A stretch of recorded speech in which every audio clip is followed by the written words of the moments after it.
Semper Fi, everyone. I'm your host, United States Marine Corps veteran and living historian, Recon Jack. Before I get started, I have a very special announcement to make. Happy 8th birthday to my lovable, handsome son, Alex. For you and everyone else, I will discuss the use of dogs in warfare throughout history. Beginning long ago in ancient times, dogs were used for many purposes on the battlefield. Different breeds were used for different tasks, but always met the demands of the handlers. From being trained in combat to their use as scouts, sentries, messengers, mercy dogs, and trackers, their uses have varied, and some continue to exist in usage for modern military. War dogs were used in ancient history by the Egyptians, Greeks, Persians, Slavs, Britons, Romans, and others. Among the Greeks and Romans, dogs, often large Mastiff type breeds, were strapped with armor or spiked collars and sent into battle to attack the enemy. The first official use of dogs for military purposes in the United States was during the Seminole Wars, which began in 1816 and continued until 1858. Hounds were used between 1861 and 1865 in the American Civil War for protection, sending messages, and guarding prisoners. Army General U.S. Grant recounts how packs of Southern bloodhounds were destroyed by Union troops wherever found due to their being trained to hunt runaway slaves before the war. Dogs were also used as mascots in World War I United States propaganda and recruiting posters, like with the Devil Dogs of the U.S. Marine Corps. During World War II, Marines used dogs, donated by their American owners, in the Pacific Theater to help take islands back from Japanese occupying forces. During this period, the Doberman Pinscher became the official dog of the USMC. However, all breeds of dogs were eligible to train to be war dogs of the Pacific. Marine mine detecting dogs were trained using bare electric wires beneath the ground surface. The wires shocked the dogs, teaching them that danger lurked under the soil. Once the dog's focus was properly directed, dummy mines were buried and the dogs were trained to signal their presence. While the dogs effectively found the mines, the task proved so stressful for the dogs they were only able to work between 20 and 30 minutes at a time. Of the 549 dogs that returned from the war, only 4 could not be returned to civilian life, but many of the dogs went home with their handlers from the war. Scout dogs were used in World War II, Korea, and Vietnam by the U.S. military to detect ambushes, weapon caches, or enemy fighters hiding underwater, with only reed breathing straws showing above the waterline. The U.S. operated several scout dog platoons, assigned on a handler and dog team basis to individual patrols, and had a dedicated dog training school in Fort Benning, Georgia. All scout dogs must be taught the difference between human and animal scent, with some dogs trained in silently locate booby traps and concealed enemies such as snipers. The dog's keen senses of smell and hearing will make them far more effective at detecting these dangers than humans. The best scout dogs are described as having a disposition intermediate to docile tracking dogs and aggressive attack dogs. Scouting dogs can identify the opposing threat within 1,000 yards of area.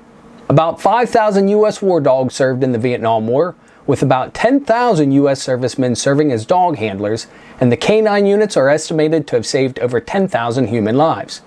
Unfortunately, 232 military working dogs and 295 U.S. servicemen working as dog handlers were killed in action during the war. An estimated 200 Vietnam War dogs survived the war to be assigned to other bases outside the United States. One of the earliest military-related uses, sentry dogs were used to defend camps or other priority areas at night and sometimes during the day.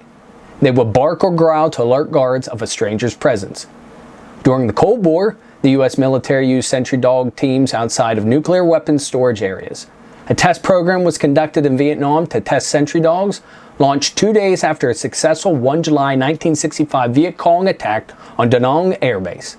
40 dog teams were deployed to Vietnam for a 4-month test period, with teams placed on the perimeter in front of the machine gun towers and bunkers. The detection of intruders resulted in a rapid deployment of reinforcements. The test was successful, so the handlers returned to the U.S. while the dogs were reassigned to new handlers. Many rules for dogs in war are obsolete and no longer practiced, but the concept of the war dog remains alive and well in modern warfare.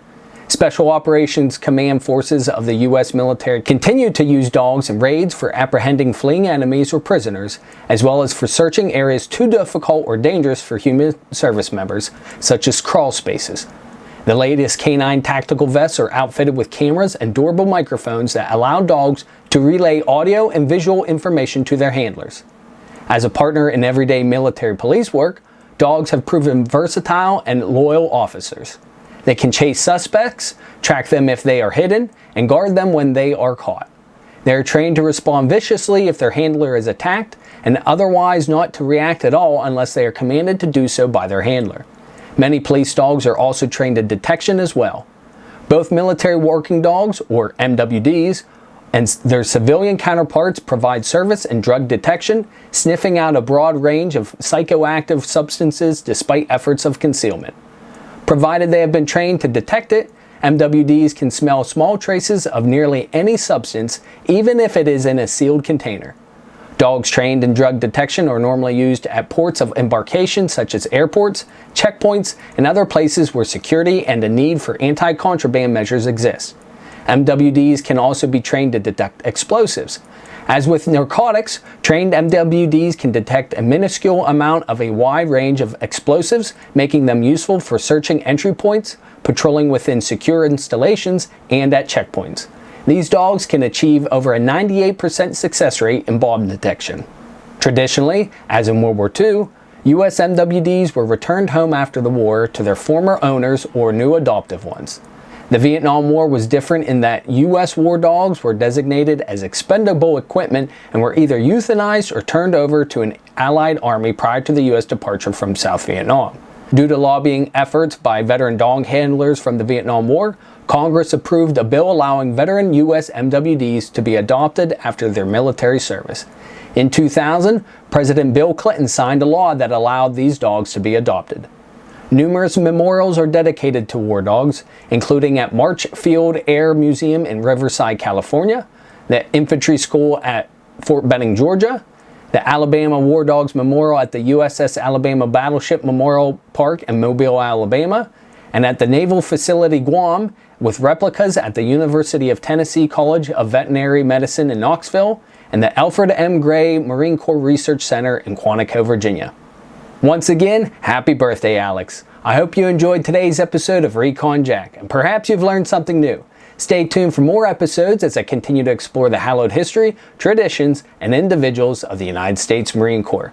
Please feel free to like this video, subscribe to my channel, click that notification bell, and leave a comment in the section below. I always enjoy interacting with you folks and seeing the growth of this channel.